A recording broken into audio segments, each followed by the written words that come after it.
అట్లాగే రైతులకు ఎంత బాకీ పడ్డారు, అట్లాగే మహిళలకు ఎంత బాకీ ఉన్నారు, అట్లాగే మన తమ్ములకి చెల్లెలకు ఎంత బాకీ ఉన్నారు, అట్లాగే వృద్ధులకి వితంతులకి పెన్షన్దారులకు ఎంత బాకీ ఉన్నారని చెబుతూ ఇవాళ కాంగ్రెస్ బాకీ కార్డు పేరిట రైతు భరోసా ఎంత బాకీ పడ్డారు, నిరుద్యోగులకు ఎన్ని ఉద్యోగాలు ఎంత బాకీ పడ్డారు, ₹1,00,000 కేసీఆర్ గారు పెళ్లికిస్తే కళ్యాణ్ లక్ష్మి పేరిట షాదీ ముబారక్ పేరిట మేము తులం బంగారం ఇస్తామన్నారు. మరి ఇప్పుడు 8 లక్షల పెళ్లిళ్ళు అయినాయి. 8 లక్షల తులాల బంగారం బాకీ పడ్డాడు రేవంత్ రెడ్డి కాంగ్రెస్ ప్రభుత్వం. ఇట్లా ప్రతి వర్గానికి ఎంత బాకీ ఉన్నది ఈ ప్రభుత్వం అంటూ ఈ బాకీ కార్డులు నిన్నటి నుంచే ఒక ఉద్యమ రూపంలో ఇంటింటికి మనిషికి చేర్చడానికి మనం తీసుకున్నాం. నేను సోమాజిగూడలో నేను లక్ష్మారెడ్డి గారిని కోరుతా ఉన్నాను, రమణ గారిని కోరుతా ఉన్నాను, ప్రదీప్ చౌదరిని, ఇవాళ వారితో పాటు చేరిన తమ్ముళ్ళందరినీ కూడా కోరుతా ఉన్నాం. మరి ఈ కాంగ్రెస్ బాకీ కార్డుని మనం ఇంటింటికి తీసుకపోతే ఇదే కాంగ్రెస్ పాలిట బ్రహ్మాస్త్రం అవుతుంది. వాళ్ళు చెప్పినారు ఎన్నికలకు ముందు అభయహస్తం అన్నారు, మమ్మల్ని గెలిపించండి మాది అభయహస్తం అన్నారు. ఇవాళ ప్రజలకు అర్థమైపోయింది ఇది అభయహస్తం కాదు, భస్మాసుర హస్తం, ఇది శూన్యహస్తం, దీనివల్ల ఒరిగేదేం లేదని అర్థమైంది.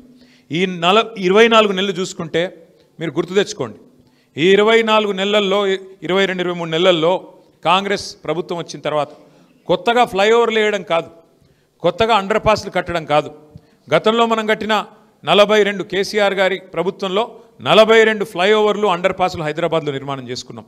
కొత్తగా ఒక్కదాన్నైనా వీళ్ళు కట్టారా, కొత్తగా ఒక్క ఇటుకన్నా వీళ్ళు పెట్టారా?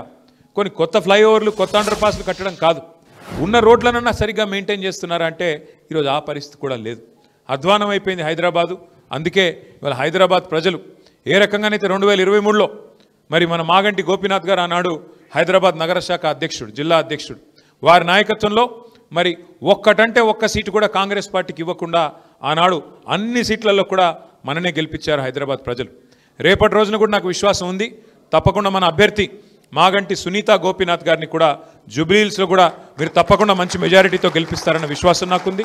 అట్లాగే తిరిగి కేసీఆర్ గారు ముఖ్యమంత్రి కావాలి అనే ఆకాంక్ష ఏదైతే ప్రజల్లో కనబడుతున్నదో అది అచ్చంపేట కావచ్చు, గద్వాల కావచ్చు, ఆదిలాబాద్ కావచ్చు, భద్రాచలం కావచ్చు, రాష్ట్ర నలుమూలల ఏదైతే ఆకాంక్ష కనబడుతున్నదో ఆ ఆకాంక్షకు అనుగుణంగా మనందరం కనుక ఈ రాబోయే సంవత్సరం 2 సంవత్సరాలు పనిచేసినట్టయితే తిరిగి సంక్షేమ అభివృద్ధి బాటన మళ్ళీ కేసీఆర్ గారి నాయకత్వంలో మనకి ముందుకు పోయేదానికి ఆస్కారం ఉంటుంది. కాబట్టి ఈ సంవత్సరం 2 సంవత్సరాలు మరి తమ్ముళ్ళు ప్రదీప్ చౌదరి లాంటి తమ్ముళ్ళ చేరిక వల్ల కూడా మన పార్టీ మరింత బలోపేతమై